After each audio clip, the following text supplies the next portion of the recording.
الحمد لله رب العالمين الواحد الأحد الصمد الفريد والصلاة والسلام على محمد بن عبد الله بن عبد المطلب وعلى آله وصحبه أجمعين إلى يوم الدين. أما بعد فأعوذ بالله السميع العليم من الشيطان الرجيم. بسم الله الرحمن الرحيم. ولا يسأل حميم حميما يبصرونهم يود المجرم لو يفتدي من عذاب يومئذ ببنيه وصاحبته وأخيه وفصيلته التي تؤويه ومن في الأرض جميعا ثم ينجيه كلا رب اشرح لي صدري ويسر لي أمري واحلل عقدة من لساني يفقهوا قولي علم الانسان ما لم يعلم رب زدنی علما. حضرات گرامی، الحمدللہ ہم اور آپ اور سارا عالم اسلام سن 1436 ہجری کے اندر داخل ہو چکا ہے، جس کی آج تیسری شب ہے. اللہ تبارک و تعالی نے اسلامی کیلنڈر کو شروع فرمایا محرم الحرام سے اور ختم فرمایا ہے ذوالحجہ کے اوپر. محرم کے مہینے میں بھی قربانیاں ہوئی ہیں. حضرت عمر رضی اللہ تعالی عنہ کا انتقال پہلی محرم کو ہے، فاروق اعظم کا انتقال پہلی محرم کو ہے. سال ہمارا چینج ہو گیا، سال بدل گیا. یہ ہمارا اصلی سال ہے اور ذوالحجہ کے مہینے میں بھی قربانیاں ہوتی ہیں.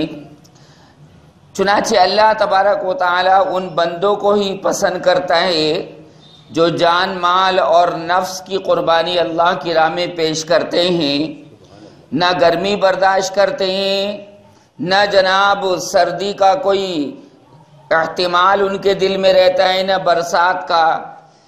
یہ سوچ کر کہ قبر کے اوپر بھی یہ برسات آئے گی، یہ بارش آئے گی، یہ گرمی آئے گی اور یہ سردی آئے گی. ہماری اصل منزل تو قبر ہے اور قبر کے بعد انشاءاللہ حضور اکرم صلی اللہ علیہ وسلم کے ساتھ جنت میں داخلہ ہمارا مقصود و مطلوب ہے. اللہ تعالیٰ ارشاد فرماتا ہے کہ روز قیامت ایک جگری دوست کسی جگری دوست کو پوچھے گا بھی نہیں. وہ جو جگری دوستی تھی دنیا کے اندر، دانت کاٹی روٹی تھی، اللہ تبارک و تعالی وہاں سارے دوستوں کو بھلا دے گا. اور یہ نہیں ہے کہ وہاں وہ دوست دکھائی نہیں دیں گے. ایسا نہیں ہے کہ کوئی آدمی یہ آبجیکشن کرے کہ دوستوں کا جب پتہ ہی نہیں ہوگا تو پوچھے گا کون. نہیں، وہاں دکھائی دیں گے دوست. یہ میرا امروہہ کا جگری دوست ہے، یہ رامپور کا ہے، یہ لکھنؤ کا ہے، یہ فیض آباد کا ہے، یہ دلی کا ہے، یہ بامبے کا ہے، یہ چنئی کا ہے، یہ مدراس کا ہے. سب سامنے آئیں گے، سب دکھائی دیں گے، لیکن دیکھ کر منہ پھیریں گے. دیکھ کر یہ دانت کاٹی روٹی جن کے ساتھ تھی اور جن کے ساتھ اٹھنا بیٹھنا چلنا پھرنا تھا، اور خارج وہ دنیا کی لائن کا تھا، وہ اللہ کی نسبت پر نہیں تھا، تو ظاہر ہے کہ ایک جگری دوست دوسرے جگری دوست سے بھاگے گا. یوم یفر المرء من اخیہ وامہ وابیہ وصاحبتہ وبنیہ لکل امرئ منہم یومئذ شأن یغنیہ. یہاں اللہ پاک نے پہلی آیت میں اسی کا بیان کیا. کیوں بیان کر رہا ہے یہ اللہ؟ یعنی دنیا کی نسبت پر تعلقات چھوڑو، دنیا کی نسبت پر دوستی اور جگری یاری چھوڑ دو. اگر کوئی دوستی ایسی ہے جو اللہ تبارک و تعالیٰ کی نسبت اور تعلق پر ہے، جیسا کہ نبی کریم صلی اللہ علیہ وسلم نے بیان بھی فرمایا کہ ایسے دو آدمی اللہ کے عرش کے سائے کے نیچے ہوں گے، تحابا فی اللہ وتفرقا فی اللہ، جو اللہ ہی کے لیے دونوں جمع ہوتے ہوں اور اللہ ہی کے لیے جدا ہوتے ہوں. اللہ کے لیے جمع ہونے کا مطلب یہ ہے کہ بات اللہ تبارک و تعالیٰ کی نسبت پر آخرت کے دن سے متعلق، قرآن کریم سے متعلق، قرآن کریم سنانے سے متعلق، قرآن پاک کے مفہوم کو بیان کرنے سے متعلق، نبی کریم صلی اللہ علیہ وسلم کی احادیث کریمہ کا مذاکرہ کرنے سے متعلق ہوگی، ریلیٹڈ ہوگی، تو وہ اللہ کی نسبت پر ہوگی کہ اللہ کا کلمہ میں کیسے بلند کروں اور میرے دوست آپ کیسے بلند کریں۔ یہ جب نسبت ہوگی تو انشاءاللہ یہ دوستی کام آئے گی، اور عرش اعظم کے سائے کے نیچے اللہ تعالیٰ ایسے دو دوستوں کو سایہ عطا فرمائے گا، یوم لا ظل الا ظلہ، جس دن کوئی سایہ نہ ہوگا مگر اللہ کے عرش کا سایہ ہوگا۔ تو خالص نری دوستی یہاں مراد نہیں بلکہ دنیاوی دوستی مراد ہے۔ ایک دوست کی دوستی میں مستغرق ہو کر اور ڈوب کر اللہ کے قانون کو توڑا ہوگا، ایک دوست آیا ہوا ہوگا اس کی وجہ سے نماز چھوڑی ہوگی کہ یار دوست آیا برا مانے گا۔ بھائی اللہ تبارک و تعالیٰ سے کوئی بڑا نہیں ہے، نہ یہ دوست بڑا ہے، نہ کوئی دادا پردادا بڑا ہے، اور نہ کوئی ساتھ دینے والا ہے۔ یہ جگری دوست دنیا کے اندر بھی منہ پھیر لیتا ہے۔ جب آپ اپنے جگری دوست سے قرض مانگتے ہیں، اللہ نہ کرے ادھار مانگتے ہیں، اللہ دینے والا بنائے رکھے، کبھی لینے والا نہ بنائے۔ یہ اللہ سے مانگنا چاہیے، اللہ سے عافیت، چین، سکونت دینے والا ہاتھ مانگنا چاہیے۔ کیوں؟ الید العلیٰ خیر من الید السفلی، دینے والا ہاتھ لینے والے ہاتھ سے بہتر ہے۔ اللہ اپنے جناب کے اندر مانگنے والا بنائے رکھے اور بنا مانگے عطا فرماتا رہے، اور دیتا ہے وہ۔ زندگی بنا مانگے ہی تو دی ہے، ہم نے کوئی مطالبہ تھوڑا ہی کیا تھا۔ لہذا پروردگار عالم ارشاد فرماتا ہے کہ ایک دنیاوی دوست کسی دنیاوی دوست کو پوچھے گا بھی نہیں۔ جب آپ ادھار مانگتے ہیں تو وہ دوستی کو ختم کر دیتا ہے۔ ادھار مانگنے والے کو وہ دوست ذلیل نگاہوں سے دیکھتا ہے۔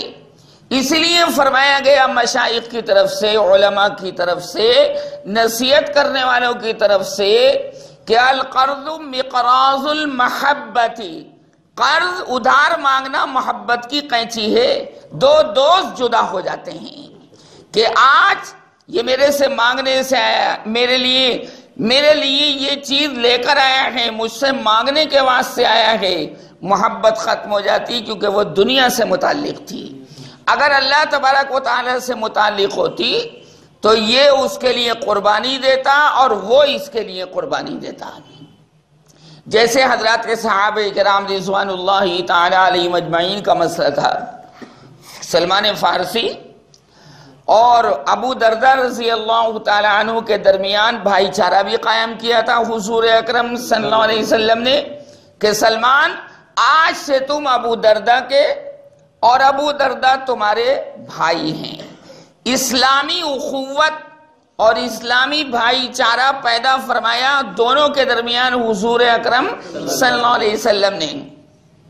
اور عجیب و غریب صاحب دونوں کے درمیان ڈیل ہوئی، اور وہ ڈیل یہ تھی کہ ہم میں سے دونوں میں سے جو پہلے مرے گا خواب میں آ کر وہ بتائے گا کہ اللہ نے اس کے ساتھ کیا معاملہ فرمایا، کیا دوستی تھی واقعی، کیا بڑھیا معاملہ تھا، کیا آخرت کی ڈیل تھی، اور کیا آخرت کا زبردست تعلق اور مظاہرہ تھا۔ جو بھی پہلے مرے یہ کسی کو نہیں پتا کون پہلے مرے گا، لیکن خواب میں آ کر بتائیں کہ کیا ہوا قبر میں، اور کیا ہوا دفن ہونے کے بعد، اور کیا ہوا اللہ تبارک و تعالیٰ کی جانب سے کیا معاملہ ہوا۔ تو میاں حضرت ابو دردہ کا انتقال پہلے ہوا، اور ایک روایت میں کہ سلمان فارسی کا پہلے ہوا۔ بہرحال جس کا بھی انتقال پہلے ہوا اس نے آ کر بتایا کہ میاں دفن کرنے کے بعد اللہ تبارک و تعالی نے جنت کی کھڑکی میری طرف کھول دی، اللہ کی طرف سے رحمت کی فضائیں آئیں، رحمت کی ہوائیں آئیں، رحمت کی بہاریں آئیں، اللہ تبارک و تعالیٰ کی طرف سے کرم نوازیاں ہوئیں، پروردگار عالم کی طرف سے عظمت کی بہاریں میرے اوپر لٹائی گئیں، اور فرشتوں نے اکرام کیا، اور قرآن پاک میرے لیے کھڑا ہو گیا۔ قرآن پاک، یہ حدیث شریف میں سرکار نے فرما دیا کہ جو آدمی کثرت سے قرآن پڑھتا ہے، قرآن اس کی سفارش کرے گا اور عذاب قبر سے اس کو محفوظ کرے گا۔ اور ظاہر ہے کہ اللہ پاک اپنے قرآن کی سفارش کو رد نہیں فرمائے گا۔ بہرحال یہ عرض کرنے کا منشا یہ کہ دونوں کی دوستی کس بنیاد پر تھی؟ آخرت کی بنیاد پر، اللہ کے دین کی بنیاد پر، اللہ کے تعلق کی بنیاد پر۔ وَيُؤْثِرُونَ عَلَىٰ أَنفُسِهِمْ وَلَوْ كَانَ بِهِمْ خَصَاصَةٌ، یہ دوست ایسے ہیں کہ یہ اپنی جان پر دوسری جان کو ترجیح دیتے ہیں، جس کو ہندی میں کہتے ہیں پراتھمکتا، جس کو ترجیح دیتے ہیں کہ منہ میں سے لقمہ نکال کر اپنے دوست کو اپنے سامنے والے بھوکے کو کھلا دیتے ہیں۔ اللہ پاک نے ان کی شان یہی بیان فرمائی، یہ قرآن کی آیت ہے، وَيُؤْثِرُونَ عَلَىٰ أَنفُسِهِمْ وَلَوْ كَانَ بِهِمْ خَصَاصَةٌ۔ یہ بات میں زور دے کر اس لیے عرض کر رہا ہوں کہ ہمارا نوجوان طبقہ، چاہے وہ لڑکوں کا ہو یا لڑکیوں کا ہو، وہ آج کل موبائل کی بنیاد پر، ایس ایم ایس کی بنیاد پر، اس طرح کے گورکھ دھندوں میں زیادہ گرفتار ہے، یہاں تک کہ پوری رات باتیں کرتے ہیں، پوری رات گزر جاتی ہے اور دن میں پڑھ کر سوتے ہیں۔ کالج کا بھی نقصان ہوتا ہے، کاروبار کا بھی نقصان ہوتا ہے، دکان کا بھی نقصان ہوتا ہے، پوری رات گفتگو کرتے ہیں، ایس ایم ایس چل رہے ہیں، گفتگو چل رہی ہے، اور جناب اللہ پاک نے جو رات آرام کے واسطے بنائی تھی وہ پوری رات خرچ کر رہے ہیں اپنے اس موبائل کے اندر، اپنی اس گفتگو کے اندر۔ یہ بولیے نوجوان طبقے کا حال ہے کہ نہیں؟ بولے ارے بھائی موبائل کا مس یوز کیوں کر رہے ہو؟ موبائل کو اپنی تجارت میں لگاؤ، کاروباری بات کرو، ضروری بات کرو، کسی کی خیریت معلوم کرنی وہ کرو۔ چنانچہ بچے کے ہاتھ میں موبائل، جس کی وجہ سے زندگی تباہ ہو گئی، نوجوان طبقہ برباد ہو رہا ہے، اور اس کے نقصانات ماں باپ اٹھا رہے ہیں۔ لہذا ایسے لوگ ہوشیار ہو جائیں کہ وَلَا يَسْأَلُ حَمِيمٌ حَمِيمًا، ایک جگری دوست دوسرے جگری دوست کو پوچھے گا بھی نہیں۔ جہنم سے بچانا تو بہت دور کی بات ہے۔ فرمایا یہ دکھائی دیں گے ایک دوسرے کو، يُبَصَّرُونَهُمْ، یہ نہیں کہ غائب ہوں گے، کوئی آدمی یہ کہے کہ یار مجھے تو میرا دوست دکھائی نہیں دے رہا میدان قیامت میں، لہذا اگر دکھائی دیتا تو میری مدد کرتا۔ فرمایا نہیں، يُبَصَّرُونَهُمْ، یہ سارے دوست ایک دوسرے کو دکھائے جائیں گے۔ اور یود المجرم، گنہگار آدمی کیا چاہے گا؟ کیا چاہے گا؟ جس کے لیے جہنم کا فیصلہ ہو گیا، شرمائیں گے، اور سارے رشتے ناتے وہاں پر ختم ہو جائیں گے، سارے جتنے بھی دوستی کے رشتے تھے سب ختم۔ اور ہمیشہ یاد رکھو مسلمانوں، آپ مجھ سے زیادہ سمجھدار ہیں کہ ایک قریب کا آدمی آپ کو زیادہ نقصان پہنچائے گا غیر کے مقابلے میں۔ ہمیشہ یاد رکھو، ہمیشہ جب چوری ہوگی گھر کے اندر، دکان کے اندر، تو گھر کا بھیدی لنکا ڈھائے گا، گھر کا بھیدی لنکا ڈھائے گا۔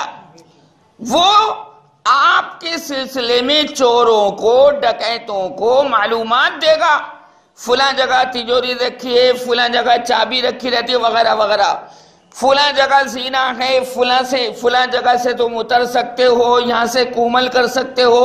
اور اب تو کومل کا دور ختم ہو گیا جی، گن پوائنٹ پر چوری ہو رہی ہے، گن پوائنٹ، کنپٹی پر رائفل رکھی اور اس میں ڈکیتی ہو رہی، گن پوائنٹ۔ آدمی مجبور ہو کر جناب اپنی جان بچاتا ہے اور پیسے کو قربان کر دیتا۔ ابھی پاکستان میں کیا ہوا؟ کراچی میں ایک سوشل ورکر ہیں، سماجی کارکن۔ سوشل ورکر کا مطلب سماجی کارکن، سماجی خدمت گزار، دوسروں کے کام آنے والے۔ بہت لوگ ایسے ہیں جو جناب مخلوق کی خدمت کرتے ہیں، ایمبولینس چلاتے ہیں اور جناب پیسہ مہیا کر کے مسلمانوں کو، غریبوں کو بلا تفریق مذہب و ملت، کافر آ جائے تو مدد کرتے ہیں اور مسلمان آ جائے تو مدد کرتے ہیں۔ بہت سے این جی او ہیں انڈیا کے اندر بھی، پوری دنیا کے اندر چلاتے ہیں۔ تو وہاں حضرت مولانا عبدالستار صاحب ہیں کراچی کے اندر، کروڑوں روپے کی امانتیں غریبوں نے ان کے پاس رکھ چھوڑی تھیں۔ بوڑھے ہیں، اب تو بوڑھے ہو گئے، جوانی انہوں نے لٹا دی خدمت کرتے کرتے مخلوق کی۔ اور مشائخ نے فرمایا، کیا فرمایا؟ یہ فرمایا طریقت بجز خدمت خلق نیست، فارسی میں، کہ طریقت اللہ تک پہنچنا اس کی مخلوق کی خدمت کر کے ہوتا ہے، اس کی مخلوق کی۔ بھئی کسی کو نہ صدا، دیکھو کسی کو فائدہ نہ پہنچا سکو تو نقصان بھی مت پہنچاؤ۔ کسی کو فائدہ اگر آپ نہیں پہنچا سکتے تو نقصان بھی نہ پہنچائیں۔ یہی طریقہ ہے نبی کریم صلی اللہ علیہ وسلم کا، صحابہ کرام رضوان اللہ تعالی علیہ مجمعین کا، مشائخ کا، اولیاء کرام کا، علماء بعمل کا، علماء مجتہدین کا۔ جو پڑوسی حضرت امام ابو حنیفہ علیہ الرحمہ کو، ہمارے امام صاحب کو گالیاں بکتا تھا، کس کو؟ ہمارے امام صاحب کو۔ یہ مسجد کے امام صاحب نہیں، حضرت امام ابو حنیفہ، تقوی کا پہاڑ، جس کے بارے میں حضور اکرم صلی اللہ علیہ وسلم نے پیشین گوئی فرمائی۔ سلمان فارسی رضی اللہ تعالی عنہ نے جب سن 5 ہجری میں غزوہ خندق ہوا، جس میں کھائیاں کھودی گئی تھی، خندق کے معنی کھائی، بڑے بڑے جناب گڑھے کھودے گئے تاکہ کفار اور مشرکین اس طرف کو نہ آ سکیں۔ وہ اگر گھوڑے کو بھی زخم دینا چاہیں اور گھوڑے کے ذریعے ادھر کو آنا چاہیں کہ اچھل کے گھوڑا ادھر کو آ جائے گا تو گھوڑا کھائی کے اندر گر پڑے گا۔ اور یہ وہ موقع تھا مسلمانوں کہ جس میں حضور اکرم صلی اللہ علیہ وسلم خندقیں کھودنے میں، گڈھے کھودنے میں خود شریک تھے۔ کیا واقعی سرکار کی ذات اللہ نے کیا عنایت فرمائی۔ یہ نہیں جیسے آج کل کے لوگ ہوتے ہیں، جیسے آج کل کے افراد ہوتے ہیں کہ میں لیور کو حکم دے دیا چلو یہ کام کرو، اور خود بیٹھے ہیں کرسی کے اوپر چائے پی رہے ہیں یا مزے اڑا رہے ہیں۔ سرکار ایسے نہیں تھے۔ ساری جنگوں میں میرے آقا، آپ کے آقا، ساری دنیا کے آقا حضور اکرم صلی اللہ علیہ وسلم جنگ میں سب سے آگے آگے رہتے تھے، چونکہ کمانڈر اگر آگے نہیں ہیں تو پیچھے آنے والے لوگوں کی ہمت کمزور پڑ جائے گی۔ بھئی اگر بڑا آدمی آگے نہیں ہے تو پیچھے آنے والی فوج کی ہمت پست ہو جائے گی۔ سرکار آگے آگے رہتے تھے تاکہ کوئی صحابی ہمت نہ توڑ سکے، کوئی صحابی میدان چھوڑ کر نہ جا سکے، کیونکہ قرآن میں کہا گیا ہے کہ میدان جہاد چھوڑ کر مت جانا، چاہے مر جانا لیکن میدان جہاد چھوڑ کے مت جانا۔ فَلَا تُوَلُّوهُمُ الْأَدْبَارِ، پیٹھ مت دکھانا، کفار اور مشرکین کو یہ کہنے کا موقع مت دینا کہ میاں یہ فوج جو تھی بڑی کمزور فوج تھی اور ان میں تو آپس کے اندر ہی پھوٹ تھی، آپس میں ہی اختلاف تھا، لہذا یہ لوگ تو میدان چھوڑ کے بھاگ گئے۔ کیسے نبی کے لوگ ہیں یہ اور کیسے نبی کے شاگرد ہیں، مذاق اڑائیں گے لوگ۔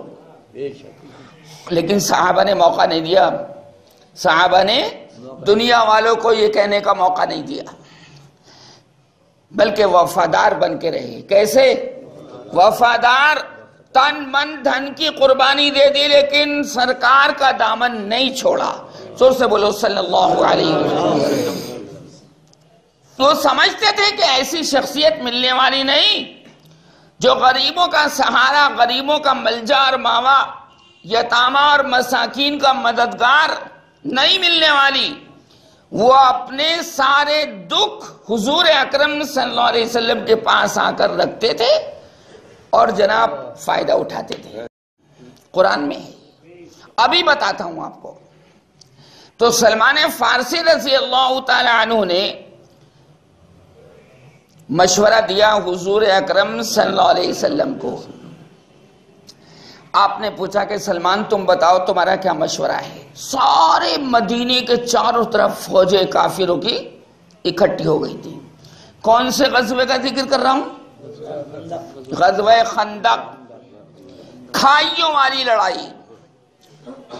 خندق کے معنی کھائی.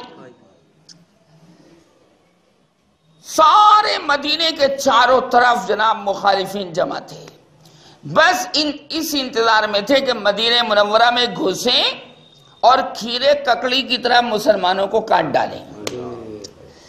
ایسا سخت موقع. اور پھر غربت، ناداری، اسباب نہیں، وسائل نہیں. لیکن سرکار فرماتے تھے کہ اگر تمہارے پاس ہتھیار نہیں، اسباب نہیں، وسائل نہیں تو اللہ کا وسیلہ سب سے بڑا ہے. تم میدان میں اتر جاؤ. علامہ اقبال نے کہا مومن ہو تو بے تیغ بھی لڑتا ہے سپاہی. مومن ہو تو بے تیغ بھی لڑتا ہے سپاہی. تیغ کے معنی تلوار. تلوار نہیں، صحابہ نے کر کے دکھایا. حضور اکرم صلی اللہ علیہ وسلم سے بے وفائی نہیں کہ میدان چھوڑ کر نہیں بھاگے. اسی وجہ سے موسیٰ علیہ السلام کے ساتھیوں میں اور صحابہ کرام میں بہت بڑا فرق ہے. کیسا؟ جب دیکھا موسیٰ علیہ السلام کی قوم بنی اسرائیل نے کہ ہم آگے جا رہے ہیں، موسیٰ بنی اسرائیل کو لے کر آگے چلے علیہ السلام. بنی اسرائیل نے پیچھے مڑ کر دیکھا تو فرعون پیچھا کرنے کے لیے آ رہا تھا. ظالم آدمی تھا، وہ ظالم تھا. یہ فرعون وہی آدمی ہے مسلمانوں جس کی لاش اللہ نے قیامت تک کے لیے محفوظ کر رکھی ہے. مصر کے میوزیم میں، جس کو اردو میں کہتے ہیں عجائب خانہ، اس کے اندر اس کی لاش رکھی ہوئی. عربی میں اس میوزیم کو متحف کہتے ہیں، میم تا حافا. اور لاش اس کی بڑھتی رہتی. شاید میں نے پہلے بتایا تھا، اس کی لاش بڑھتی رہتی، موٹی ہوتی رہتی. پھر چوہے اس کی لاش پر چھوڑے جاتے ہیں. جتنی لاش بڑھتی ہے وہ چوہے قطر دیتے ہیں، پھر اپنی اصلی حالت پہ آ جاتا ہے. سال میں ایک مرتبہ ہوتا ہے. اللہم احفظنا. چنانچہ اب جب دیکھا بنی اسرائیل نے پیچھے مڑ کر کہ فرعون پیچھے آ رہا ہے تو حضرت موسیٰ علیہ السلام سے کہنے لگے انا لمدرکون، انا لمدرکون، ہم تو اب پکڑے گئے، بہت قریب آ گیا دشمن. تو حضرت موسیٰ بھی سمجھتے تھے کہ میری قوم بہت بدتمیز ہے، بہت غدار ہے، بہت بے وفا ہے. اللہ پاک کے ساتھ بھی اس قوم نے غداری کی. اب بنی اسرائیل کی دو قسمیں ہو گئیں، ایک قسم یہودی کہلاتی اور ایک قسم عیسائی کہلاتی. بنی اسرائیل کے لفظ سے آپ گھبرائے نہیں. ایک قوم یہودی اور ایک قوم عیسائی. جو اس کے بعد حضرت عیسیٰ علیہ السلام پر کچھ لوگ ایمان لائے، آج ان کے دھرم پر ہونے کا وہ دعویٰ کرتے ہیں، حالانکہ اصل عیسیٰ کے دین پر وہ نہیں ہیں. چنانچہ حضرت موسیٰ نے کیا فرمایا جب یہ قوم نے واویلا مچایا، شور و غوغا کیا کہ ہم تو پکڑے گئے، انا لمدرکون، 19ویں پارے میں سورہ شعراء کے اندر. تو حضرت موسیٰ نے کہا قال کلا ان معی ربی سیہدین، گھبراؤ نہیں، ہرگز یہ فرعون ہمیں آ کر نہیں پکڑ سکتا. ان معی ربی، بے شک میرے ساتھ میرا رب ہے۔ کیا کہا؟ یہ کہا میرے ساتھ، یہ نہیں کہا ہمارے ساتھ۔ ذرا غور کرنا، میرے میں اور ہمارے میں، میرے کا تعلق ہے تنہا ایک فرد سے، اور ہمارے کا تعلق ہے بہت سوں سے۔ تو یہ فرمایا قال کلا ان معی ربی سیہدین، ہرگز نہیں، بے شک میرا رب میرے ساتھ ہے۔ کیا کہا؟ ہمارے ساتھ کہا میرے ساتھ ہے۔ سیہدین، جلدی ہی اللہ تعالیٰ میری صحیح رہنمائی فرمائے گا۔ یہ تو ہے موسیٰ کے ساتھیوں کا حال۔ بڑی غدار قوم تھی پہلوان صاحب، بڑا ستایا موسیٰ کو، اور یہ کہا کہ میاں موسیٰ، حالانکہ حضرت موسیٰ ان کے بہت محسن تھے، احسانات تھے ان کے اوپر علیہ السلام، کہنے لگے موسیٰ تم پیدائش سے پہلے بھی ہمیں ستاتے تھے، اور پیدائش کے بعد بھی تم نے ہمیں ستایا، اپنے ہی احسان کرنے والوں کو برا بھلا کہہ رہے ہیں۔ تبھی تو کہتے ہیں نیکی کر دریا میں ڈال، بدلہ مت لے کسی سے، امید بھی مت رکھ کہ یہ تمہاری مدد کرے گا۔ اللہ کی خاطر مدد کرو، اللہ کی خاطر دو، اللہ کی خاطر دوائی لا کر دے دو، اللہ کی خاطر اس کی مزاج پرسی کرو، اللہ کی خاطر پال پوس کر بڑا کر دو۔ یہ مت ماننا کہ یہ تمہارے ساتھ تمہاری مدد کرے گا، تمہارا ساتھ دے گا، کبھی نہیں، کبھی نہیں دیتا ہے۔ لوگ کسی لڑکے اور لڑکی کو لے کر پال لیتے ہیں، اللہ کے فیصلے پر راضی نہیں رہتے، اولاد نہیں تو لڑکا لڑکی لے کر پال لیتے ہیں۔ وہی لڑکا لڑکی جب بڑے ہو جاتے ہیں اور ان کو پتہ چلتا ہے کہ یہ ہمارا اصلی باپ نہیں ہے، یہ ہماری اصلی ماں نہیں ہے، تو اپنے اصلی ماں باپ کو تلاش کرتا ہے، کیونکہ بلڈ ریلیشن ہے، خون کا تعلق ہے، اس نے تو لے کر پالا میاں جی۔ اور جب نکاح ہوگا ایسے لڑکے اور لڑکی کا، تو اس پالنے والے کا نام ولدیت میں نہیں لکھوایا جائے گا، اس کا جو اصلی باپ ہے اس کا نام نکاح کے رجسٹر میں لکھوایا جائے گا۔ اب بولو کیا حیثیت ہے؟ حضرت مولانا شفری صاحب تھانوی علیہ الرحمہ کہ کوئی اولاد نہیں ہوئی، 2 بیویاں کی لیکن دونوں سے اولاد، حضرت نے فرمایا اللہ کو منظور نہیں۔ ہمارے استاد حضرت مولانا شبیہ احمد صاحب تھے، ان کے کوئی اولاد نہیں ہوئی۔ کیوں بھائی حاجری ہوئی کوئی اولاد؟ زور سے بولیے۔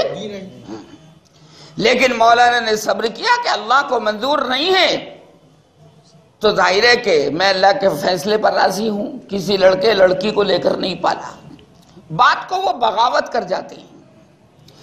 چنانچہ یہ تو حضرت موسیٰ کی قوم کا حال تھا کہ حضرت موسیٰ نے جواب میں فرما دیا میرا رب میرے ساتھ ہے، یہ نہیں کہا ہمارے ساتھ ہے۔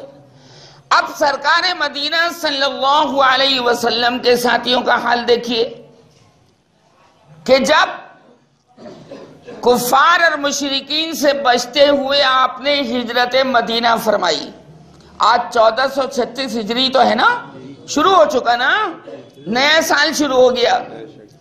اب امروہ کا تو مسئلہ کل کو جھیم ہوگی، ہوگی نہیں ہوگی بھائی جعفری صاحب،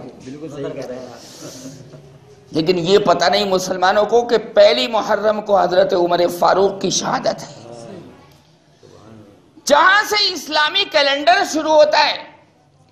پہلی تاریخ کو مسلمانوں کے دوسرے خلیفہ فاروق اعظم رضی اللہ تعالیٰ عنہ کی شہادت ہے، عشرہ محرم کو لیے پھرے ہیں، چونکہ شیعت کا بہت گہرا اثر ہے، سنیوں پر شیعت کا بہت گہرا اثر ہے۔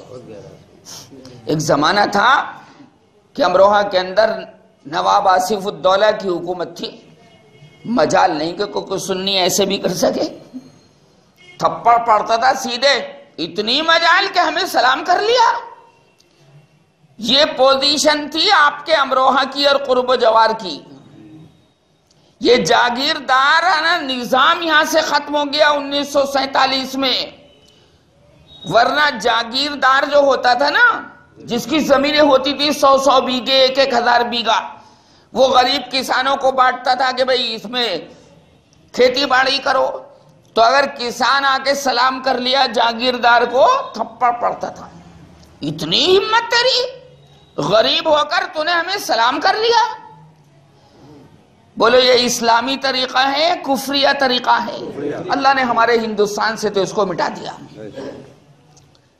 زمیندار لوگ کہلاتے تھے، زمیندار، سمجھ رہے ہیں؟ پرانے لوگ یہاں تشریف فرمائیں، زمیندارانہ نظام تھا، بیچارہ کسان پستا رہتا تھا، لیکن پاکستان کے اندر یہ نظام اب بھی قائم ہے۔ وڈیرے کہلاتے ہیں وہاں پر، وہ وڈیرے، زمیندار کو کیا بولتے ہیں؟ وڈیرا۔ وڈیرا زمیندار آج بھی وہ پوزیشن ہے کہ وہاں کی زمینوں پر ان وڈیروں کی حکومت ہے، ان وڈیروں نے اپنے قبضے میں کر رکھا ہے۔ 1000 بیگہ زمین غریب کسان جو ہے، غریب آدمی پس رہا ہے۔ اللہ کا شکر ہے، اللہ تعالیٰ ہمارے بھارت میں اللہ تعالیٰ نے بڑا کرم کیا، ہمارے ہندوستان میں اللہ کرم ہی رکھے، مسلمانوں کو اور تمام مساجد مکاتب کو یہاں محفوظ رکھے، جان مال محفوظ رکھے مسلمانوں کا، اور وہاں کے لوگوں کے لیے بھی آسانی پیدا فرما دے، کیونکہ وہاں بھی وہ بھی ہمارے بھائی ہیں۔ جو لوگ 67 سال کے بعد بھی، جو لوگ یہاں سے گئے 67 سال کے بعد بھی وہ پاکستانی نہیں ہیں، مہاجر ہیں۔ آج بھی یہ جھگڑا چل رہا ہے کہ لفظ مہاجر کو گالی دی، یہ جھگڑا ہے۔ اور وہاں سے جو لوگ آئے تھے شنارتھی کہلاتے تھے، ہمارے بچپن میں شنارتھی، بڑے کہتے تھے جاؤ شنارتھی کی دکان سے دال لے آؤ۔ اب وہ شنارتھی نہیں، سب اردو اخبار پڑھتے تھے، اس لیے کہ وہاں اردو اخبار پڑھتے پڑھتے آئے تھے۔ آج بھی 2 اخبار اردو کے ہندو نکالتے ہیں، پرتاپ اور ملاپ، پرتاپ اور دونوں اخبار دلی سے نکلتے ہیں۔ کون نکالتا ہے، مسلمان یا ہندو؟ ہندو نکالتے ہیں۔ بڑی میٹھی زبان ہے اردو۔ خیر، حضور اکرم صلی اللہ علیہ وسلم کے ساتھیوں کا حال دیکھیے، توجہ چاہوں گا آپ کی، بہت گہرا مضمون بیان کر رہا ہوں، کہ جب ہجرت آپ نے فرمائی اور کفار اور مشرکین، مخالفین اسلام، مخالفین نبی، مخالفین قرآن پیچھے لگ گئے اور یہ اعلان کر دیا کہ محمد کو جو زندہ یا مردہ پکڑ کر لائے گا اس کو 100 اونٹ انعام میں ملیں گے۔ کتنے؟ 100 سرخ اونٹ۔ قصہ مختصر، ساتھ میں کون تھا بھائی؟ حضرت صدیق اکبر، ابو بکر صدیق رضی اللہ تعالی عنہ، جن کا نام عبداللہ تھا، عتیق لقب تھا، گناہوں سے آزاد۔ عتیق کے معنی خانہ کعبہ کو بھی عتیق کہتے ہیں، اس لیے کہ وہ لڑائی فساد سے پاک ہے۔ کون؟ خانہ کعبہ۔ حرم کی حدود میں کوئی کسی کو مار نہیں سکتا، حرم شریف کی حدود میں کوئی کسی کو، مسجد حرام کی بات نہیں کر رہا، حرم شریف کی حدود بہت پہلے سے شروع ہو جاتی ہیں۔ چنانچہ عتیق خانہ کعبہ کو بھی کہتے ہیں۔ قرآن میں یہ لفظ خانہ کعبہ کے لیے آیا، وَلْيَطَّوَّفُوا بِالْبَيْتِ الْعَتِيقِ، 70ویں پارے میں سورہ حج کے اندر۔ اور عتیق لقب بھی تھا صدیق اکبر رضی اللہ تعالیٰ عنہ کا، گناہوں سے آزاد اور کسی اور کی دوستی سے آزاد۔ سرکار مدینہ صلی اللہ علیہ وسلم کی دوستی صدیق اکبر کے دل کی گہرائیوں میں گھسی ہوئی تھی، داخل تھی۔ چنانچہ صدیق اکبر وہاں ساتھ تھے، کفار اور مشرکین وہاں تک پہنچ گئے۔ ابو بکر نے عرض کیا کہ یا رسول اللہ، یہ کفار اور مشرکین کے پیر دیکھ رہے ہیں، اگر یہ اپنے پیروں کی طرف دیکھیں گے تو ہم ان کو باہر سے نظر آ جائیں گے۔ گھبراہٹ ہو گئی، کس کو؟ صدیق اکبر رضی اللہ تعالیٰ عنہ کو۔ سرکار کو بتایا، ماں جو سوراخ وغیرہ تھے ان سب کے اندر کپڑا ٹھوس ٹھوس کے ان سوراخوں کو بھر دیا تاکہ کوئی کیڑا آپ کو نہ کاٹ لے. کس کو؟ نبی کریم صلی اللہ علیہ وسلم. ہاں بولتے رہیے، اس لیے کہ یہ تو سبق ہے آپ کا، اور سبق کو سمجھنا ضروری ہے. چنانچہ جب ابو بکر نے یہ کہا کہ یا رسول اللہ یہ کفار آ چکے، یہ تو اندر آ کے ہمیں مار دیں گے، پیروں کی طرف دیکھیں گے تو ہماری ذات ان کو نظر آ جائے گی. سرکار نے کیا فرمایا اس وقت؟ کیا سکینہ اللہ نے نازل کیا نبی کریم صلی اللہ علیہ وسلم کے دل میں کہ بالکل قریب آ گئے. لیکن توکل اللہ پر دیکھیے، فرمایا لا تحزن ان اللہ معنا، ابو بکر غم نہ کر، اللہ ہمارے ساتھ ہے. بولو کیا کہا؟ اللہ میرے ساتھ ہے یا ہمارے ساتھ ہے؟ یہ ہے صدیق اکبر کی شان. وہ حضرت موسیٰ کے شاگرد نہیں تھے، وہ شاگرد تھے نبی کریم صلی اللہ علیہ وسلم کے. یہ فرق ہے.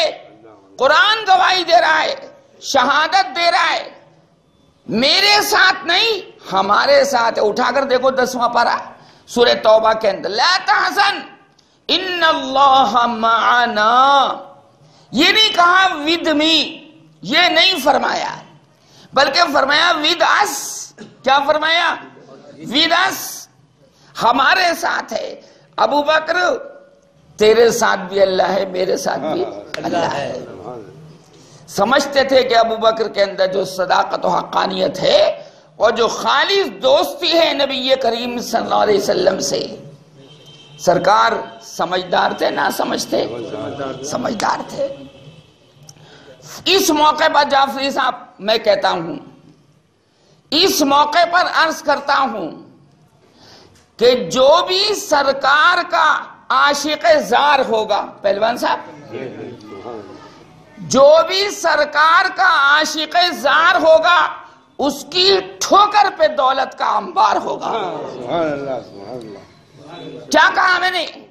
جو بھی سرکار کا عاشق زار ہوگا اس کی ٹھوکر پہ دولت کا انبار ہوگا. جو بھی سنت کا آئینہ دار ہوگا، جو بھی سنت کا آئینہ دار ہوگا، سمجھ لو دنیا میں وہی سمجھدار ہوگا. سمجھ میں آ رہی بات نہیں؟ سمجھ لو دنیا میں وہی سمجھدار ہوگا. وہ کسی اور کے طریقے کو تلاش نہیں کرے گا، فخر کرے گا کہ اللہ تعالیٰ نے ایسے نبی مجھے عنایت فرمائے. چنانچہ وہاں فرمایا ہمارے ساتھ ہے. یہ فرق تھا حضرت موسیٰ کی قوم میں اور نبی کریم صلی اللہ علیہ وسلم. واقعی صحابہ نے بہت بڑا کردار ادا کیا. میرے سرکار جیسا کوئی قیامت تک پیدا نہیں ہو سکتا، سرکار کے شاگردوں جیسا بھی کوئی پیدا نہیں ہو سکتا. لاکھوں شاگرد بنے کسی کے کوئی مطلب نہیں. یا تو تن من دھن کی قربانی تھی، اور یہی اللہ ہم سے آپ سے چاہتا بھی ہے.